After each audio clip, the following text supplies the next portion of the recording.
Isang umaga, nagising si Joshua. Nang bumaba siya, kondisyon na siya kumain nang may biglang kumatok sa kanyang pintuan. At sinabi niyang, "Hello."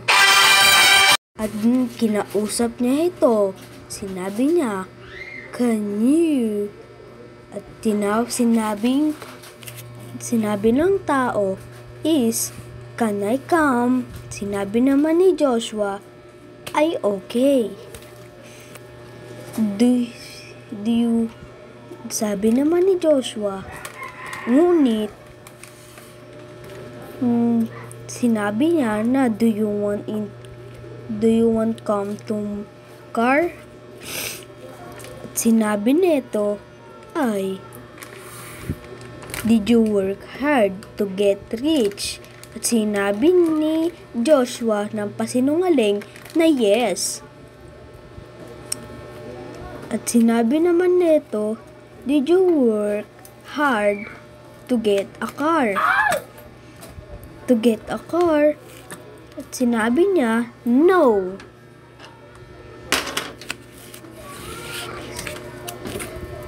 Tapos, pumunta siya sa kotse.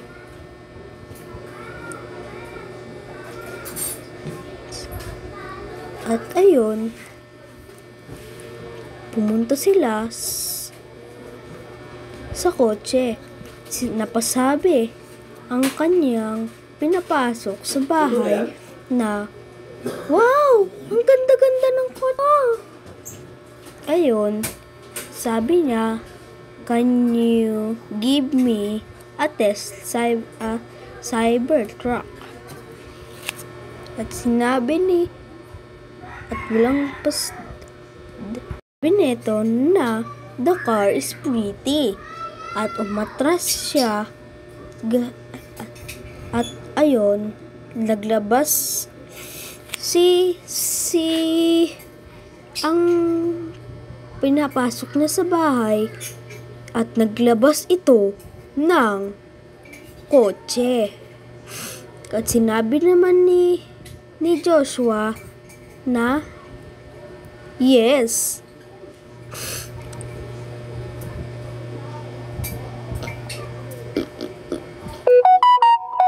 At sumakay ito. Tapos, muntik pa nga itong mabangga. At sinabi nito na wait.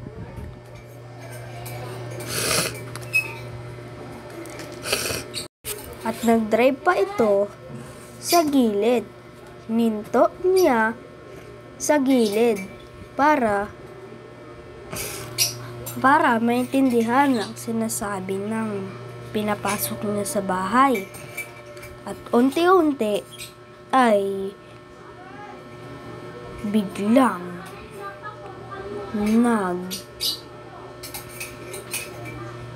nag-glib na ang kanyang kotse.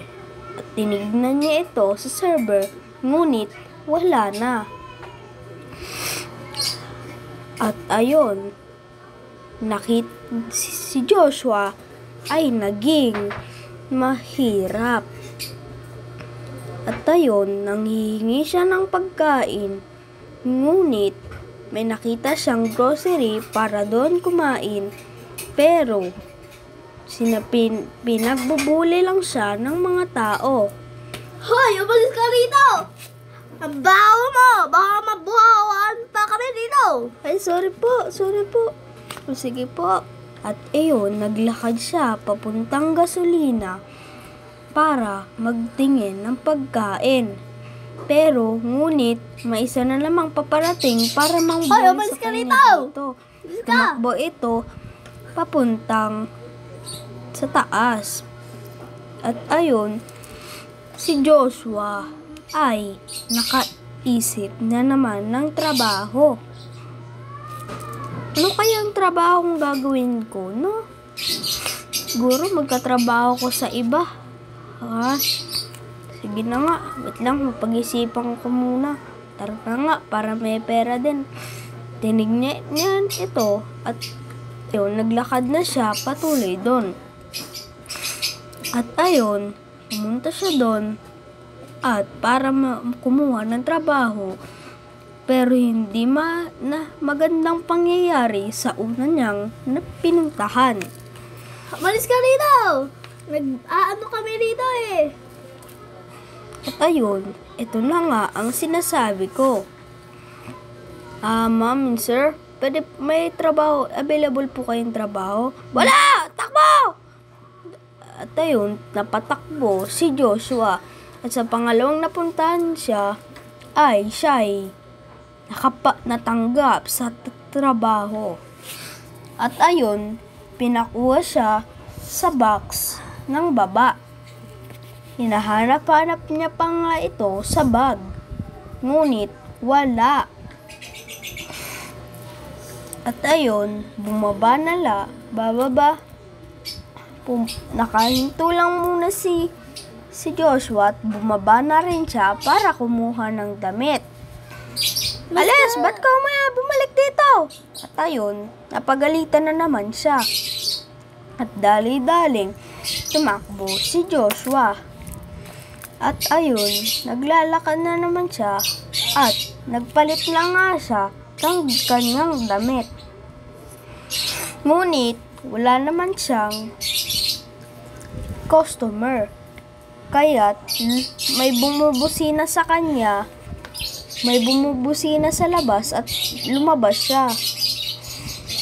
At ayun, tinignan niya, wala naman pala. Kaya't umakyat ulit siya papuntang taas.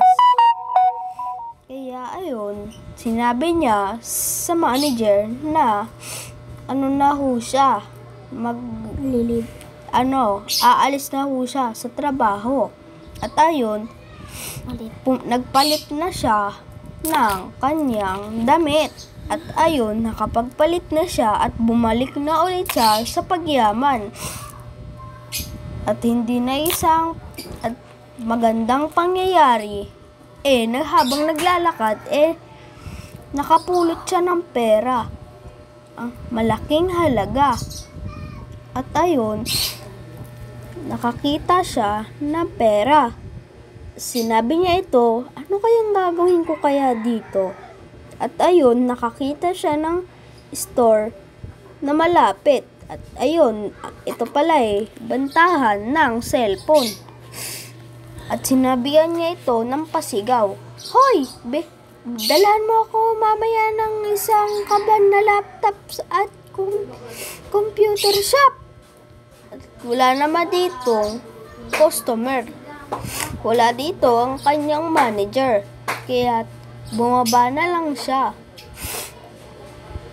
At ayun, naghintay-hintay pa siya ng ilang minuto.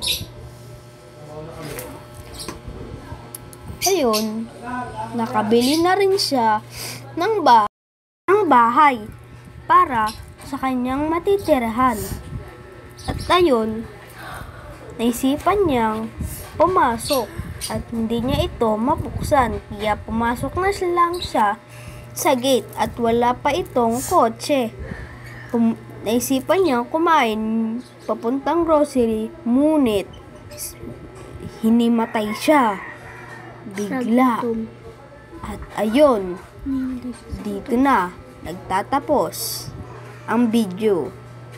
Sana naman ay nag-enjoy kayo at may natutunan